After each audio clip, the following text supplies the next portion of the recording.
شروع اللہ کے نام سے جو بڑا مہربان اور نہایت رحم کرنے والا ہے۔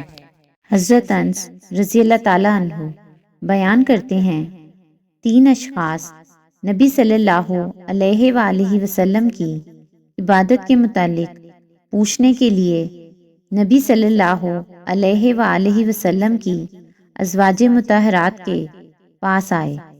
جب انہیں اس کے متعلق بتایا گیا تو گویا انہوں نے اسے کم محسوس کیا، چنانچہ انہوں نے کہا، ہماری نبی صلی اللہ علیہ وآلہ وسلم سے کیا نسبت؟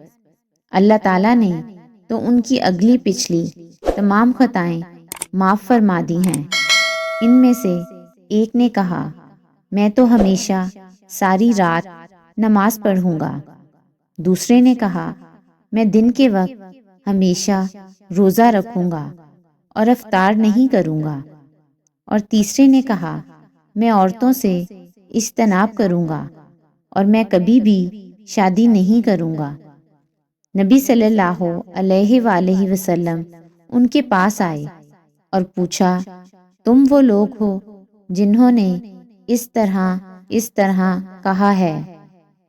اللہ کی قسم، میں تم سے زیادہ اللہ تعالیٰ سے ڈرتا ہوں اور تم سے زیادہ تقوی رکھتا ہوں، لیکن میں روزہ بھی رکھتا ہوں اور افطار بھی کرتا ہوں، رات کو نماز پڑھتا ہوں اور سوتا بھی ہوں، اور میں عورتوں سے شادی بھی کرتا ہوں۔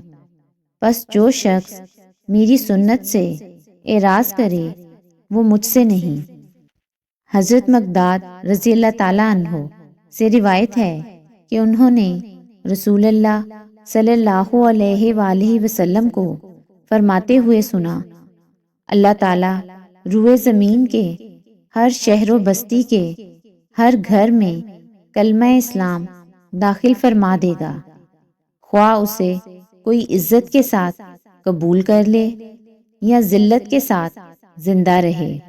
وہ لوگ جنہیں اللہ تعالیٰ عزت عطا فرمائے گا تو وہ ان کو اس کا اہل محافظ بنا دے گا، یا ان کو ذلیل کر دے گا تو وہ اس کی اطاعت اختیار کر لیں گے۔ میں نے کہا، گویا دین پورے کا پورا اسی کا ہو جائے گا۔